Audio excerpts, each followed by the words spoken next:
सबसे इम्पोर्टेंट चीज़ तो देखो ये होती है कि रेगुलर करना है जो भी करना है, मतलब कंसिस्टेंट हार्ड वर्क बहुत इंपॉर्टेंट है किसी भी चीज़ में, मतलब बायोलॉजी में तो स्पेशली, मतलब जो भी साथ साथ चल रहा है, जो भी सर ने क्लास में कराया, जितना भी कराया अच्छी तरह उसको सारा रिवाइज करो, घर जाके टेस्ट के लिए प्रॉपरली पढ़ो।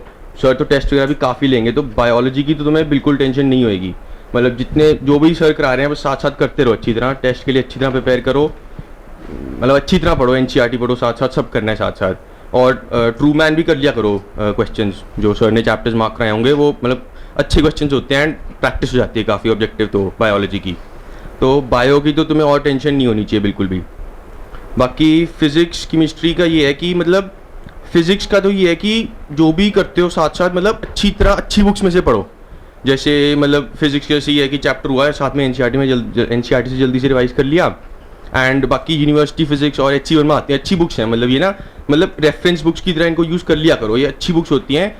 चाहे मतलब ऐसे कि इतने कोई कंसेप्चुअली मतलब मुश्किल क्वेश्चंस आते नहीं, बट ये खुद के कॉन्फिडेंस के लिए होता है कि मतलब तुम कॉन्सेप्ट अपने क्लियर कर लो। बाकी क्वेश्चंस के लिए DC पांडे बहुत अच्छी है, मैं तो ऐसे साथ साथ वो भी HC1 में भी थोड़ी थोड़ी की थी, बट वो नहीं मतलब ऐसे ज़रूरी नहीं है, वो मतलब उसमें ज़्यादा ही होता है। तो DC पांडे पे अच्छी तरह फोकस कर लो, DC पांडे में सारे लेवल के क्वेश्चंस मतलब सारे टाइप्स के क्वेश्चंस भी कवर हो जाते हैं। बाकी ऑब्जेक्टिव के लिए और GRB वगैरह भी आती हैं, मैंने तो नहीं की थी, मतलब D मुखर्जी आती है एक वो ना, मतलब है वो IIT के लिए, बट वो मतलब ठीक लेवल के क्वेश्चंस होते हैं उसमें, तो DC पांडे और D मुखर्जी अच्छी बुक्स हैं। NCERT is the Bible of Indian entrance exams, तो उसको मत भूलना। फिजिक्स की भी उसकी इम्पोर्टेंस बहुत है, मतलब वो इतनी अच्छी तरह लिखी गई है, रीडिंग बिटवीन द लाइंस होती है ना जो, वो NCERT के बाद समझ आती है। तो नोट्स और NCERT अगर हो जाएं तो मेरे को लगता नहीं किसी और को फॉलो करना चाहिए, मतलब इतनी अच्छे एलैबोरेटेड नोट्स हैं आपके। ऑब्जेक्टिव में तो मैं प्रीवियस ईयर पेपर और आपके जो नोट्स हैं और DC पांडे कर सकते हो, पर इसके अलावा ज़्यादा बुक्स मत पकड़ो, एक लाइन में ही जाओ। मैं तो यही कहूँगा, एक रेफरेंस बुक होनी चाहिए जो आपके नोट्स हैं, बस प्रीवियस ईयर पेपर और एक्स्ट्रा क्वेश्चंस। ऑब्जेक्टिव सर मतलब थोड़े क्वेश्चंस होते हैं, बट मेनली सब्जेक्टिव है वो, मतलब वो तो मतलब खुद की के लिए होता है, मतलब कॉन्फिडेंस के लिए। मतलब मेरे को तो अच्छी लगती थी फिजिक्स, तो मैं कर लेता था उसमें से। बाकी ठीक है, मादत की बात है तो एक ही बुक फॉलो करो, मैं तो अलग अलग करता था, बट ठीक है वो तो सबका अपना होता है। वो तो एंड में मैम टाइम होता है, जब इसे खत्म हो जाते हैं ना सब कुछ, तब टाइम होता है करने का क्वेश्चन वगैरह, तब ऐसी बुक जो भी पकड़ लो वो भी। नोट्स मत छोड़ना, इसके लिए नोट्स आपके बेसिक्स हैं। उस NCERT पढ़ के NCERT समझ नहीं आती, नोट्स पढ़ने उसके लिए बहुत इंपॉर्टेंट हो जाते हैं, तो नोट्स मतलब मस्ट है। फाइनल तक भी आपको एक बार नोट्स की रीडिंग ज़रूर देनी चाहिए, और शॉर्ट नोट्स बहुत बनने चाहिए सबके, हर चैप्टर के होने चाहिए। बाद में 1 महीने में रिवीजन सिर्फ शॉर्ट नोट्स की हो पाती है, और वैसे भी तुम्हारा टाइम कम रह गया है, ये 2 पेपर वगैरह टेस्ट वगैरह दोगे तो साथ साथ बनाते रहना अपने शॉर्ट नोट्स, मुश्किल हो जाएगी वरना बाद में। AIPMT हर बार थोड़ा दोबारा होगा। बाकी केमिस्ट्री के लिए तो ऐसे अलग से कुछ किया नहीं था, फिजिकल के लिए मैं RC मुखर्जी कर लेता था थोड़ी थोड़ी, बाकी जो भी कोचिंग पे साथ में क्वेश्चन वगैरह मिलते थे वो करता था। और ऑर्गेनिक के लिए भी अलग से कोई बुक नहीं की थी, इनऑर्गेनिक तो पूरी NCERT से आती है मोस्टली, 1-2 क्वेश्चन जो बाहर से आते हैं वो फिर बिल्कुल कहीं से भी आ सकते हैं, उसका कोई पॉइंट भी नहीं होता करने का, तो इनऑर्गेनिक NCERT ही करो। ऑर्गेनिक भी मतलब ये है कि इस बार ही थोड़ी आई थी बाहर से NCERT से, तो इन ऑर्गेनिक करने का फ़ायदा होता है अच्छी तरह, तो ऑर्गेनिक करी जा सकती है अच्छी तरह, इनऑर्गेनिक का इतना कोई फ़ायदा होता नहीं। और स्क्रीन मीडिया ज़ीरो कर दो, प्रिंट मीडिया पे डिपेंडेंट हो जाओ, आर्टिकल्स, मैगजीन्स वगैरह, न्यूज़पेपर्स, ये आपको बाद में GK में भी हेल्प करेंगे। वो जो भी आप न्यूज़पेपर फॉलो करते हो, national news, world news, economics वगैरह, ये सेक्शन पढ़ लेना चाहिए। रीजनल न्यूज़ का इतना फ़ायदा नहीं होता जिसमें आपका इंटरेस्ट है। और बॉलीवुड वगैरह तो छोड़ दो, जो HT सिटी में HT वो वगैरह ट्रेंड्स आता है, जो भी आता है वो तो रहने दो, उसको दूर रखोगे कि टाइम वेस्ट हो जाता है उससे। एक तो पढ़ने की हैबिट मेंटेन रहती है अगर आप प्रिंट मीडिया पे डिपेंडेंट हो, बाकी मैगजीन सब्सक्राइब करवा लो, अच्छा रहेगा। टाइम पास के लिए इस चीज़ों पे डिपेंडेंट हो जाओ, BBC नॉलेज, डिस्कवरी वगैरह वाली देख लिया करो, इंटरेस्ट होगा सबका। मेडिकल लाइन में भी तो ली है। How to manage +1 long +2 syllabus? मतलब बायो की तो सर काफ़ी टाइम पे ख़त्म करा देते हैं सिलेबस, तो उसके तो वो तो डाउट ही नहीं, कोई प्रॉब्लम ही नहीं। फिजिक्स और केमिस्ट्री का होता है, सिर्फ फिजिक्स का तो ये है कि रिवीजन के टाइम पे तो बस कुछ चैप्टर जो भी 11th के ऐसे फ्लूइड्स वगैरह होते हैं थोड़ा रिवाइज करना होता है जिनमें थ्योरी। अब जैसे मैकेनिक्स है, मैकेनिक्स की तो कोई थ्योरी रिवाइज करनी नहीं होगी अलग से, तो जो चैप्टर्स रिवाइज करने हैं वो जल्दी से नोट्स रिवाइज कर लो, एनसीईआरटी पढ़ लो जल्दी से, एंड और कोई अच्छी बुक अगर कर रहे हो तो जैसे अच्छी वर्मा मैं तो पढ़ लेता होता था। तो और उसके बाद तो बस क्वेश्चन ही क्वेश्चन करो, जहाँ से भी पकड़ने हैं, जो भी बुक कर रहे हो, जो भी करना है, कोचिंग के मिल रहे हैं वो कर लो। मतलब फिजिक्स में तो मेन वही होता है, क्वेश्चन ही काफ़ी करने होते हैं। बाकी केमिस्ट्री में तो मतलब ऑर्गेनिक और इनऑर्गेनिक तो थ्योरी है, तो उसमें कोई है नहीं। फिजिकल में इतने औखे आते नहीं क्वेश्चंस, तो उसमें बस वही है फॉर्मूला सारे टिप्स पे हो, फिजिक्स में भी सारे फॉर्मूले टिप पे हो, जब साथ साथ कर रहे हो चैप्टर के फॉर्मूले वो लिस्ट वगैरह बना लिया करो। तो यही होता है रिवीजन में, तो क्वेश्चंस वगैरह की प्रैक्टिस करो ज़्यादा। When to start revision of chemistry, physics? During Plus one. Plus two में कब शुरू करें? मैंने तो +2 जब खत्म हुई थी तभी शुरू की थी। मतलब वैसे साथ साथ फिजिक्स में मैं कर लेता था, क्वेश्चन वगैरह कर लेता था, और कोई केमिस्ट्री की मैंने साथ साथ ऐसे लक्ष्य तो नहीं की थी मैंने +1 की रिवीजन। मतलब वो एंड में जब सिलेबस वगैरह खत्म हुआ तभी मैंने करनी शुरू की, मतलब जब सब क्लासेस वगैरह खत्म हो गई थी साथ, मतलब जैसे नवंबर दिसंबर में। मतलब केमिस्ट्री मेरी थोड़ी जल्दी खत्म हो गई थी फिर भी नवंबर में, फिजिक्स तो काफ़ी लेट खत्म हुई थी हमारी, दिसंबर एंड में खत्म हुई थी। +2 मत कॉम्प्रोमाइज़ करना उसके लिए, +2 अच्छी तरह करना। अगर टाइम नहीं मिल रहा तो बाद में है, पर जो भी जैसे संडेज़ हैं, सैटरडेज़ हैं, हॉलीडेज़ हैं, एक्स्ट्रा दिन है, किसी दिन छुट्टी है ट्यूशन पे, या फिर ट्यूशन पे टेस्ट वगैरह नहीं है, नॉर्मल चल रहा है, तो +1 के फिज़िक्स क्वेश्चन ज़रूर करते रहना। फिज़िक्स पे अपनी होल्ड ज़रूर रखना। मेरे को तो लगता है केमिस्ट्री और बायो तो मैनेज हो जाएगी, बायो तो सारे टेस्ट होंगे इतने सारे, पर फिज़िक्स मैटर करती है। +1 के कुछ जैसे वेव्स, ऑसिलेशन वगैरह कुछ टॉपिक्स होते हैं जो रह जाते हैं इतनी अच्छी तरह, क्योंकि बाद में फास्ट होते हैं कवर, ये इतनी अच्छे हो नहीं पाते, तो इन पे ज़्यादा ध्यान देना। तो सबसे इंपॉर्टेंट होता है प्रीवियस ईयर पेपर्स, और साथ में DC पांडे। एग्जाम्पलर करना मत भूलना, सच फिजिक्स के एग्जाम्पलर के क्वेश्चन कॉपी हो जाते हैं। How to stay away from distraction? There's so many distractions. यार डिस्ट्रैक्शंस का तो ये है, देखो कि मतलब अगर तुम्हें इंटरेस्ट है किसी सब्जेक्ट में, तुम्हें होगी नहीं डिस्ट्रैक्शन। अगर जैसे बायोलॉजी में तो डेवलप हो जाता है, सर कर देते हैं, तो मतलब मुझे तो ऑनेस्टली ऐसा होता नहीं था। मेरे को तो बहुत इंटरेस्टिंग लगता था बायोलॉजी पढ़ना, मैं तो खुद जाके पढ़ता था। फिजिक्स भी मेरे को बहुत मज़ा आता था।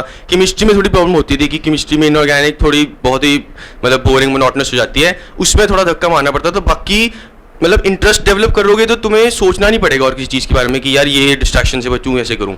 तो मतलब इंटरेस्ट इनकलकेट करो, वो बेस्ट आइडिया है। बाकी डिस्ट्रैक्शन और अगर मतलब नेगेटिव रीइंफोर्समेंट कर सकते हो कि कोई चीज़ है उसमें से काट दो सिस्टम में से, जैसे फ़ोन डिस्टर्ब कर रहा है तो फ़ोन वो कर दो। बट बेस्ट तरीका तो यही होता है कि अपने आप को समझाओ कि ये इंटरेस्टिंग सब्जेक्ट है, मेरे को पढ़ना है, ज़रूरी है मेरे लिए।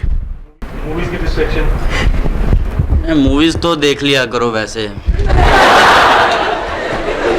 पर उसके पहले कंपनसेशन पहले होनी चाहिए। देखने से पहले आपको पता होना चाहिए कि हाँ मैं डिज़र्व करता हूँ मूवी देखना। Deserve before desire. बाकी मेरे को तो लगता नहीं डिज़ायर से इतना भागना चाहिए, मतलब क्या कि डिस्ट्रैक्शन से छोड़ोगे तो लगेगा कि पता ही नहीं क्या था उसमें। दोस्तों के साथ घूमने में कोई प्रॉब्लम नहीं है, दिन के 1-1.5 घंटा इस चीज़ों पे स्पेयर करने में कोई प्रॉब्लम नहीं है, पर उसके बाद अच्छी तरह पढ़ना है। क्वालिटी वर्क भी आजकल बहुत ज़्यादा मैटर करता है, एक पेज को आधा घंटा देखते रहो, उसका तो कोई फ़ायदा नहीं ना। तो फोकस रहने के लिए थोड़ा बहुत तो चलता है इतना करना। बिल्कुल ही छोड़ोगे तो लगेगा पता ही नहीं उसमें क्या है, मैंने तो कुछ किया ही नहीं। और दोस्तों के साथ घूम लो, पिक्चर देख लो, पर फ्रीक्वेंसी थोड़ी लो रखना, पर बिल्कुल ही कट ऑफ मत करना। When to start +1 revision? आपने बोला कि फिजिक्स आसान Physics थी, क्वेश्चन Yes, किए थे, chemistry, तो कब स्टार्ट की, कब करना है?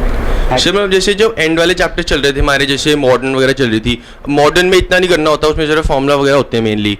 तो तब मैं जैसे वो मेरे 11th में फ्लूइड्स वगैरह थोड़ी रह गई थी, ऑसिलेशन वेव्स रह गया था, तब मैंने वो अच्छी तरह उनकी थ्योरी अच्छी तरह कर लिया और क्वेश्चंस कर लिए। बाकी 11th के शुरू वाले चैप्टर्स में इतना थ्योरी पढ़नी नहीं होती, उसमें बस क्वेश्चंस कहीं से भी पकड़ के मैं कर लेता होता था। एंड 12th के भी जो शुरू में इलेक्ट्रोस्टैट्स वगैरह होता है वो भी इतना प्रैक्टिस की लोड नहीं होती उसमें। तो मतलब ये मेनली उस वक्त मैंने बस यही किया था, फ्लूइड्स और ऑसिलेशन वगैरह किया था रिवाइज। Number of hours. पढ़ते रहो बस। नहीं मतलब नंबर ऑफ आवर्स तो मैं कुछ नहीं कहना चाहूँगा, पर सेटिस्फेक्शन होनी चाहिए कि कल का हाँ टेस्ट अगर है तो टेस्ट यार है मेरा, मतलब अकॉर्डिंगली दिन का काम तो दिन पे कर लो। जैसे मतलब 11th में जब मतलब 11th-12th में जब ट्यूशन चली थी तब तो मैं साथ में 4-5 आवर्स करता था ट्यूशन के अलावा ऑन एन एवरेज। बाकी ये होता है कि एक दिन 2 ट्यूशन होंगी, एक दिन 1 होगी, तो एवरेज पे आ रहा हूँ मैं। एंड जब एंड में ट्यूशन खत्म हो गई थी तब मैं 9 to 10 आवर्स पर डे करता था। बाकी वो ये आवर्स का तो सब्जेक्ट पे भी डिपेंड करता है एंड बंदे पे भी डिपेंड करता है, किसी को कम चाहिए होता है किसी को ज़्यादा। +2 में प्लस टू में भी सर मतलब ऑन एन एवरेज थोड़ा बढ़ गया था, जैसे 11th में अगर 3 to 4 था तो 12th में 4 to 5 था। अपना जब तक सिलेबस नहीं हो रहा तब तक हिलना नहीं है, फिर आज नहीं देखने की मैं 10 घंटे पढ़ चुका जी, अब तो मेरे को ब्रेक चाहिए चाहिए। थोड़ी सी ब्रेक लो, पर काम पड़ा है तो करना पड़ेगा ही। और अगर जल्दी हो गया तो ठीक है, यू कैन एंजॉय। एग्जाम से 2 मंथ्स से पहले की स्ट्रेटजी, बोर्ड एग्जाम्स पीएमटी से पहले, अप्रैल मई मंथ है, वेरी क्रूशियल मंथ। बोर्ड से फ्री हो। मैंने 10 पॉइंट्स दिए हैं मैम को, वो ज़रा देख लेना 1 महीने पहले एनसीईआरटी, क्योंकि शॉर्ट नोट्स ही सब काम आते हैं। अभी तो बोर्ड्स का भी प्रेशर होता है। बोर्ड्स के लिए तो हर पेपर से 2 दिन पहले पढ़ना है बस, एनसीईआरटी और कुछ नहीं, सफिशेंट होते हैं 2 दिन पढ़ने के लिए, 1 दिन पेपर के लिए। बोर्ड्स की चिंता ना करो, 90% अबव सबके आएंगे।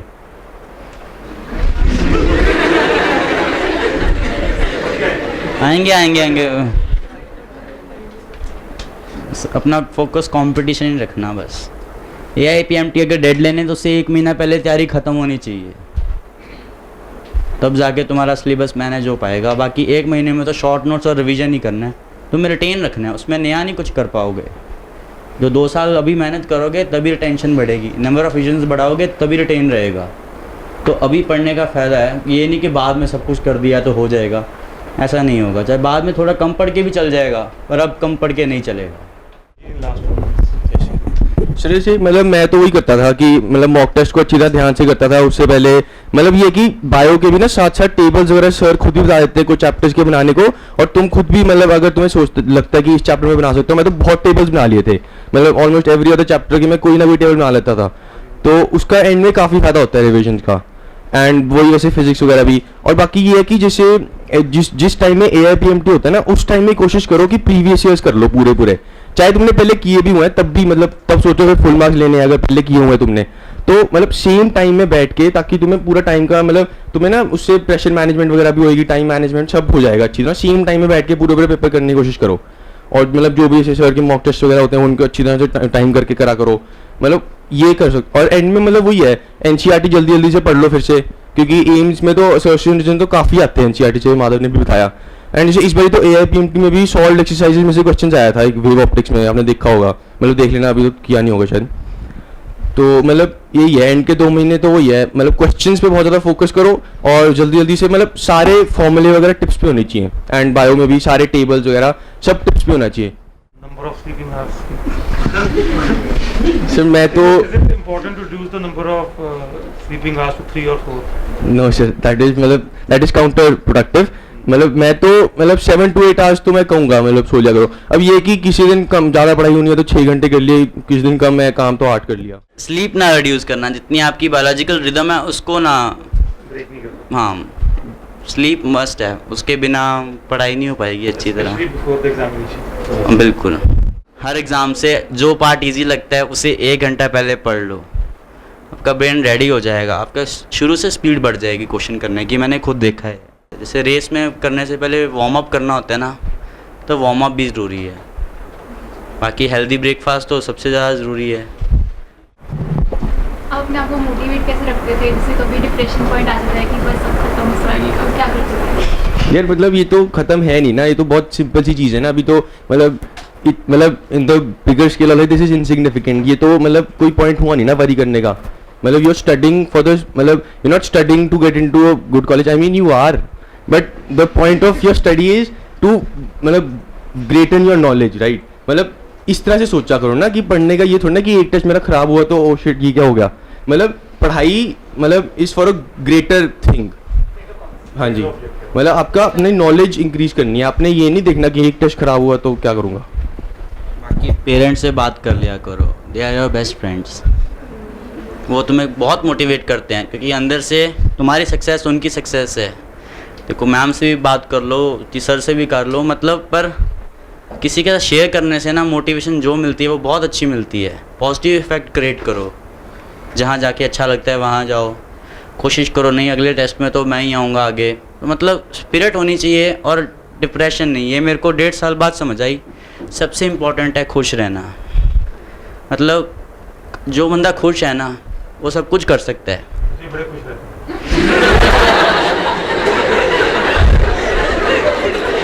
ये 1.5 साल बाद लगा कि नहीं यार, खुश रहना है, टेस्ट अच्छा नहीं हो तो कोई बात नहीं, अगले टेस्ट बहुत हैं, फाइनल रिजल्ट तो उसी के लिए एम करना है ना हमने, तो खुश रहना चाहिए बिल्कुल। Order of attempting A question paper PM. मैंने तो पहले बायो किया था, फिर फिजिक्स, फिर केमिस्ट्री। मतलब वो तो फिजिक्स, मतलब पहले तो बायो किया करो क्योंकि उसमें काफ़ी तुम्हें कॉन्फिडेंस हो जाएगा। वैसे AIPMT में तो बहुत जल्दी हो गई थी, 30 मिनट में हो गई थी बायो बड़ी इजीली, तो उसके बाद बड़ा कॉन्फिडेंस आता है कि यार अच्छा हो गया, इतना जल्दी मैंने सारे क्वेश्चंस कर लिए। बाकी फिजिक्स को पहले करने की, केमिस्ट्री वो मतलब it is a matter of choice. हाँ जी, यस। रिटर्न पेपर के लिए तो फिक्स स्ट्रेटजी होती है, बायो, केम, फिजिक्स या फिर जो भी है, मतलब आपका पैटर्न। ऑनलाइन पेपर में तुम शफलिंग कर सकते हो क्योंकि उसमें गलत मार्क, जैसे 5 क्वेश्चन बायो के किए, 2-3 नहीं निकल रहे, तो अगले क्वेश्चन हो सकता है कि शायद ना निकले, और डिप्रेस नहीं होना, तो सेक्शन चेंज कर लो अपना। बायो से जीके पे आ गए, केमिस्ट्री पे आ गए, कुछ जब क्वेश्चन करते रहो, जहाँ अटकना शुरू हो गया अपना सेक्शन चेंज कर लो। तो ऑनलाइन पेपर आजकल काफ़ी सारे हो रहे हैं, तो उसमें ये स्ट्रेटजी काफ़ी हेल्पफुल है। मतलब मेरे को रफ शीट दी नहीं दी गई थी एम्स के पेपर में, तो मेरे से काफ़ी जगह क्वेश्चन अटक रहे थे, तो मैं अपना सेक्शन चेंज कर लेता था, तब लग रहा था हाँ और निकल आए क्वेश्चन। तो ये रिकमेंड करूँगा मैं ऑनलाइन पेपर में, क्योंकि रिटर्न में तो फिर सीरीज़ गलत हो जाती है, तो फिर वो बहुत गलत होता है। मार्किंग स्कीम स्ट्रिक्ट होनी चाहिए, ऑनलाइन पेपर में तुम कर सकते हो। आंसर साथ मार्क। बिल्कुल, वो तो सर कह ही रहे हैं, मतलब मेरे साथ हुआ नहीं, पर एक आधा क्वेश्चन तो गलत मार्क हो ही जाता है अगर तुम ऐसे साथ साथ ना मार्क करो। मतलब बाद में मार्क करना तो मतलब गैम्बल है, तुम्हारे पास टाइम नहीं बचा तो तुम गए, टाइम पहले बच गया तो कोई बात नहीं, ठीक है। ऑनलाइन पेपर में तो ये है, जल्दी जल्दी कर दो, चाहे बाद में रिवीजन का टाइम मिल जाएगा, पर रिटर्न में कोशिश रखना कि बाद में मार्क ना करो, क्योंकि कभी भरोसा नहीं होता पेपर का मुश्किल आ जाए। Every question should be given its best attempt. if best possible. Attempt first को। फिजिक्स एनसीईआरटी से पहले कहाँ से पढ़ती थी? यार मतलब मैं तो नोट्स के बाद करता होता था, HC1 में भी करता था, यूनिवर्सिटी फिजिक्स भी करता था। ना नोट्स पढ़ के एनसीईआरटी है, मतलब सफिशिएंट है, मैं तो कहता हूँ। मेडिकल एंट्रेंस एग्ज़ाम एम्स तक बहुत सफिशिएंट रहता है, इतना ज़्यादा मतलब तो फिर तो हाई रैंक आएगा ही अपने आप, ज़्यादा पढ़ोगे तो।